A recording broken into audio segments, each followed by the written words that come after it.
पांडव विजय तो प्राप्त कर गए थे, लेकिन यहाँ विजय के बाद वो द्रौपदी के 5 बालक भी मारे गए थे। यहाँ जो भीम के संतान के रूप में घटोत्कच थे वो भी मारे ही गए थे इस युद्ध में ही कर्ण के हाथों से। उनके पुत्र जो बर्बरिक थे वो खाटू श्याम के रूप में पूजे जा रहे हैं, लेकिन उनका शीश वो भी मारे ही गए थे। यहाँ अर्जुन के पुत्र सुभद्रा और अर्जुन के अभिमन्यु थे, वो भी इस युद्ध में मारे गए थे। माने इन पांडवों के पास भी कुछ बचा नहीं था, पाकर भी कुछ नहीं बचा था, क्योंकि अश्वत्थामा रोष में था, उसका अपमान करके वापस किया था। तो एक आस जो जगी थी, बची थी, अभिमन्यु के संतान के रूप में उत्तरा के गर्भ में जो बालक पल रहा था, उसको भी मारने के लिए इसने ब्रह्मास्त्र छोड़ दिया। तो भगवान ने उसकी रक्षा कर ली और फिर वो जब बालक प्रकटा तो परीक्षित कहलाया।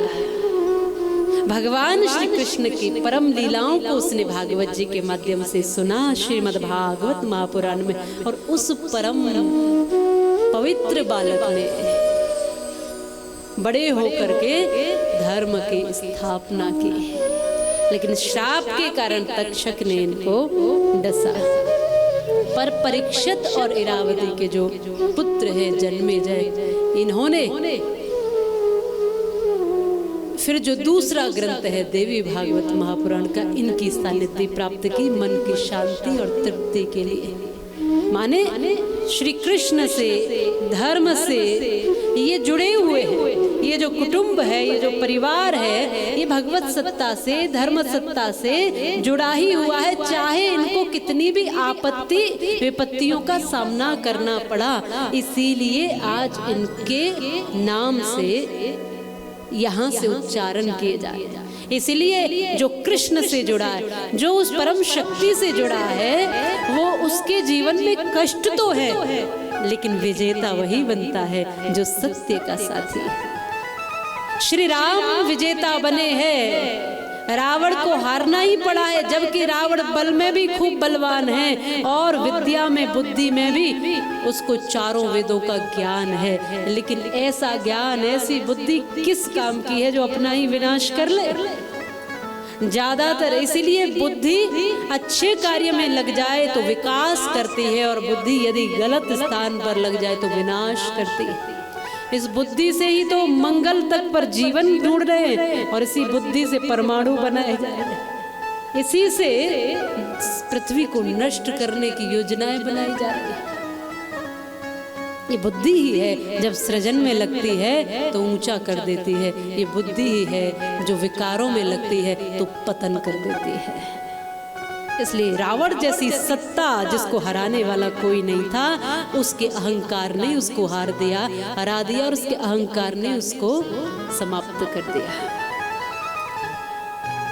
जब जब होए धर्म की हानि, बाढ़ असुर अधम अभिमानी। वही शक्ति जो बताया जा रहा था इस श्रीमद् देवी भागवत के अनेकों पृष्ठों में। जब जन्मेजय जी ने कथाओं को श्रवण किया तो उसमें भगवानों के विभिन्न अवतारों के साथ, तमाम ऋषियों के अवतरण के साथ, तमाम महापुरुषों के अवतरण को श्रवण किया, और जो ऊंचे ऊंचे वंश और कुल हुए हैं उनका भी समावेश इस देवी भागवत में है। इसीलिए जैसे चंद्रवंश की कथा आती, इसमें भी सूक्ष्म में आएगी, तो सूर्यवंश की कथा भी, और उन सूर्यवंश में हुए तमाम प्रतापी राजे, महाराजे, गौ भक्त, सत्यवादी, सबकी कथा भी इसमें आती है। महान राजा हरिश्चंद्र जो सत्यवादी कहे जाते हैं, उनकी कथा इसी सूर्यवंश में आती है। उनकी सत्य बोलने की जो क्षमता थी, वचनबद्ध रहने की जो क्षमता थी, महान राजाओं का दर्शन होगा आपको इस सूर्यवंश में। इसलिए सूर्यवंश के राजाओं का या सूर्यवंश का भी श्रीमद् देवी भागवत में वर्णन है। तो ब्रह्मा जी से प्रारंभ करते हैं। ब्रह्मा जी से प्रारंभ हुआ। ब्रह्मा के पुत्र मरीचि और मरीचि के पुत्र कश्यप, कश्यप के पुत्र विवस्वान हुए। विवस्वान से ही वैवस्वत मनु हुए हैं। लेकिन विवस्वान से यहाँ सूर्यवंश प्रारंभ हो गया था। विवस्वान से ही सूर्यवंश का आरंभ हो गया था और विवस्वान से वैवस्वत मनु हुए थे। मनु के इक्ष्वाकु हुए, जिस कुल को इक्ष्वाकु कुल भी कहा जाता है।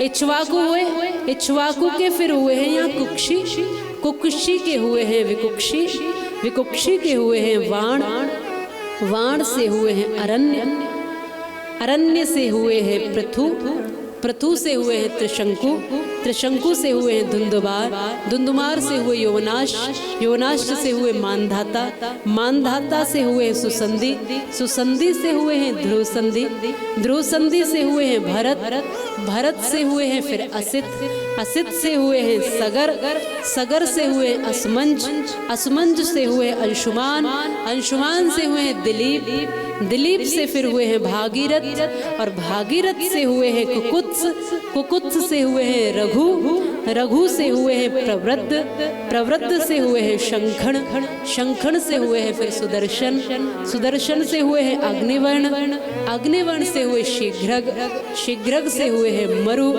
मरु से हुए नुह, मरु से हुए प्रशुश्रुक और प्रशुश्रुक से हुए हैं यहाँ अम्बरीश, अम्बरीश से हुए हैं नोह, उनसे हुए हैं ययाति, फिर ययाति से हुए नवाघा, नवाघा से हुए अज, अज से हुए हैं दशरथ और दशरथ जी महाराज के फिर परम प्रतापी मर्यादा पुरुषोत्तम प्रभु श्री राम हुए। बोलिए रामचंद्र भगवान की जय।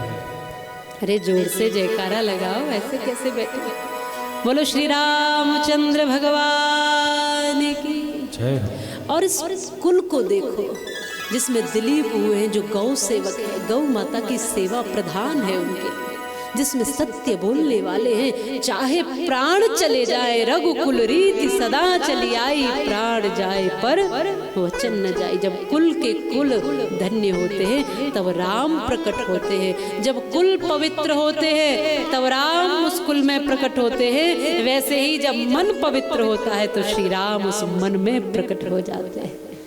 इसलिए तुलसीदास जी ने बड़ी सुंदर चौपाइयों में ये गाया है, ये भाव रखा है कि मुझे ऐसे ही लोग प्रिय है जिनका मन पवित्र है।